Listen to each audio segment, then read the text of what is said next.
Oke, bahas marah ya. Oke, saya bahas dulu marah itu apa ya. Marah itu adalah reaksi stres Bapak Ibu ya. Jadi kalau stres, kita bisa bereaksi dengan banyak cara ya. Ada orang stres nangis ya. Ada orang stres lalu malu ya, stres marah dan sebagainya. Stres itu bukan gila ya. Karena kita sudah sering berpikir kalau stres itu mesti gila. Tidak ya. Stres itu artinya sedang tertekan. Kalau Bapak Ibu buka kamus bahasa Inggris, stres itu artinya menekan ya. Jadi kalau nanti disuruh stres pianonya ya maksudnya tekan pianonya ya. Nah, bagaimana reaksi stres bisa terjadi di tubuh kita? Kalau Bapak Ibu melihat satu hal yang menakutkan ya, atau Bapak Ibu mendengar berita yang buruk, atau Bapak Ibu merasakan sesuatu yang membahayakan, begitu bahaya ini diketahui oleh pikiran, oleh otak ya, otak akan memerintah adrenal gland ya, sejenis organ di belakang, di atas ginjal sedikit ya, lebih kurang ya. Bapak Ibu silakan cek Google adrenal gland ya. Adrenal gland akan produksi kortisol, adrenalin, noradrenalin. Nah, begitu kortisol, adrenalin, noradrenalin ini muncul, Bapak Ibu stres. Itu ditandai dengan nafas menjadi berat. Makin marah, makin berat. Nah, kalau orang mau mukul orang, gitu ya.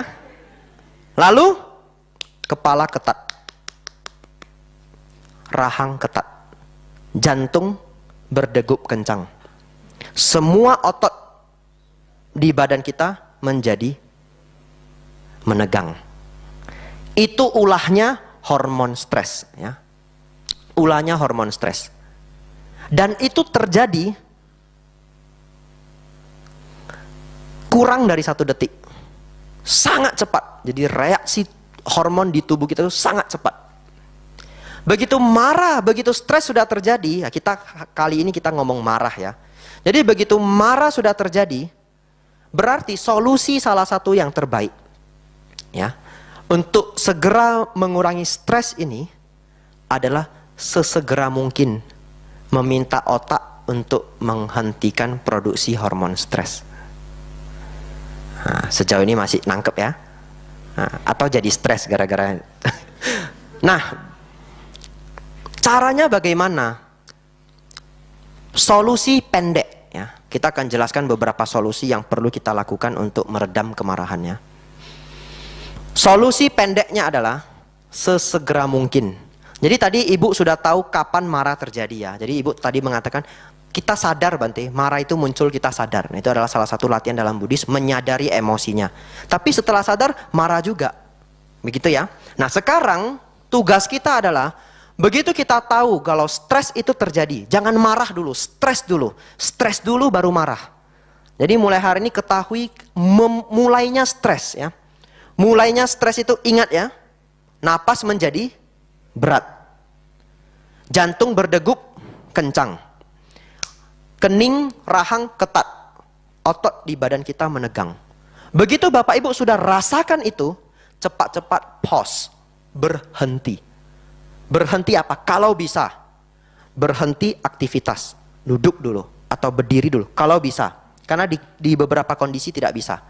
Lalu berhenti berpikir. Jangan mikir ketika stres, karena yang keluar pasti negatif. Sesegera pause, berpikirnya pause dulu. Lalu bernafas. Nafasnya adalah pelan, tenang, damai, dan santai.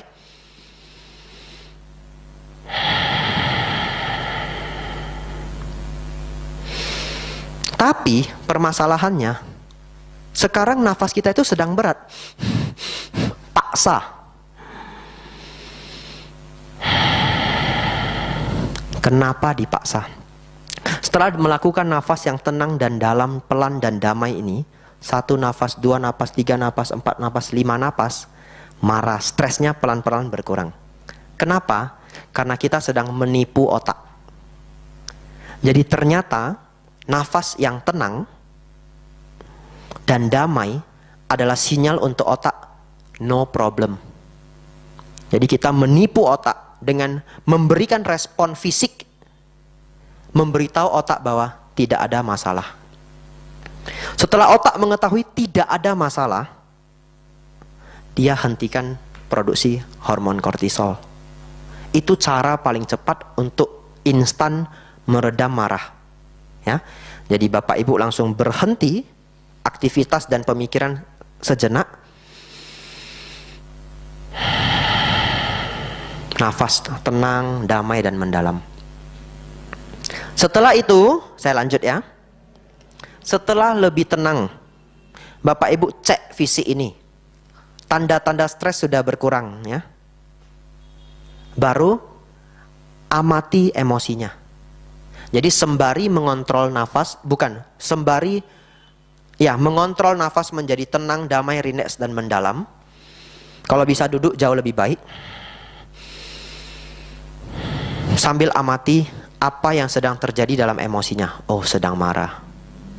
Ya, batin saya ngobrol sendiri, memprovokasi saya. Tapi dia pelan-pelan berkurang.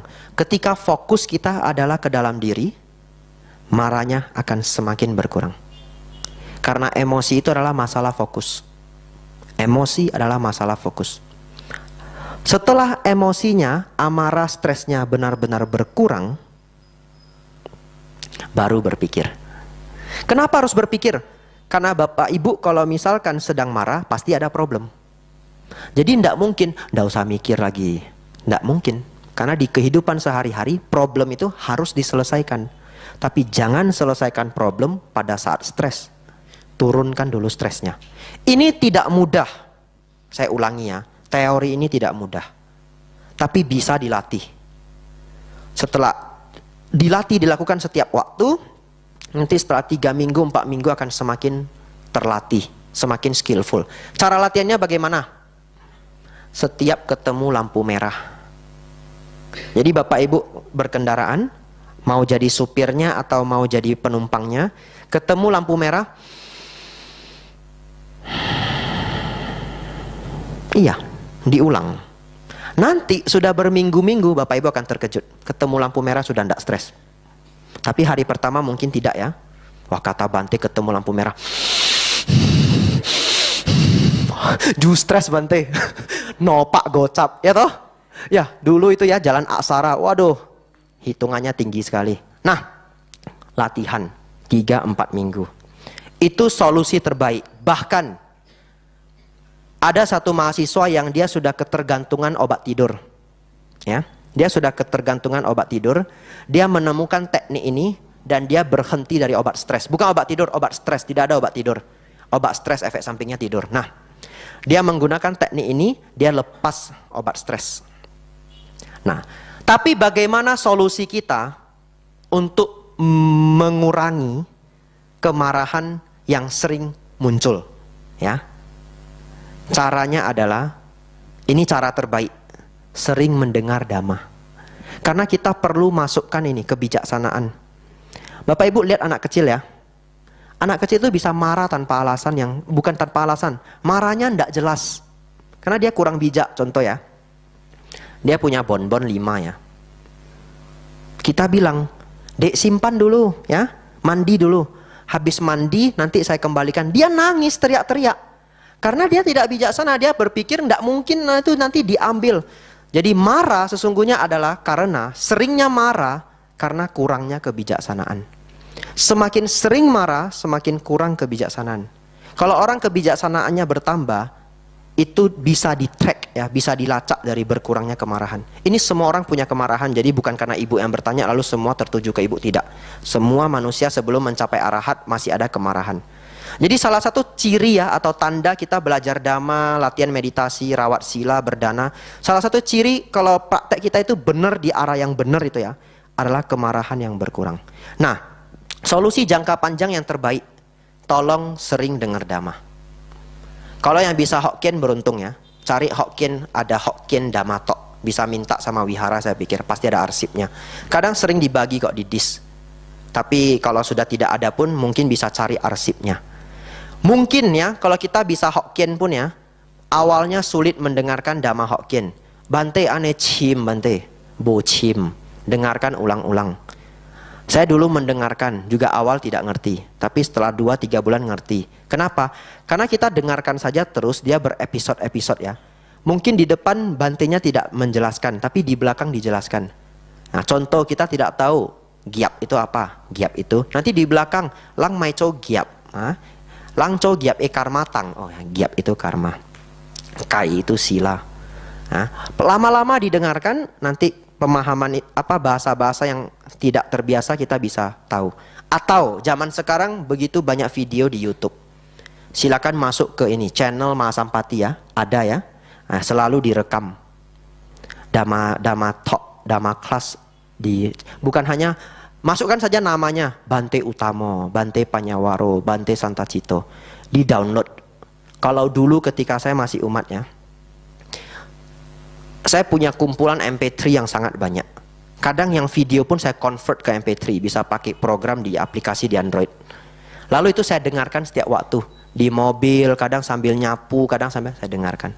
Jadi itu cara kita menginstall ya, memasukkan kebijaksanaan. Ini cara terbaik. Setelah 1 tahun, setengah tahun, jangankan setengah tahun, ada yang 2 bulan, 3 bulan saja, dia sudah merasa. Karena saya punya beberapa teman yang saya anjurkan seperti itu, dia ngomong sendiri. Saya punya teman cukup baik dengan saya. Kalau dia marah ya, dia bisa marah sampai bergetar. Marah sampai bergetar. Ini orang dewasa. Tapi ya setelah dia belajar Dhamma ya, kemarahannya turun begitu drastis. Ya, jadi solusi jangka panjang adalah mendengarkan Dhamma. Meditasi enggak Bante? Nah, nanti sudah dengar akan ngerti bagaimana cara meditasi yang benar. Ya tentu meditasi juga solusi yang sangat baik. Ya, kira-kira begitu ya. Ya ada lagi yang mau bertanya silakan.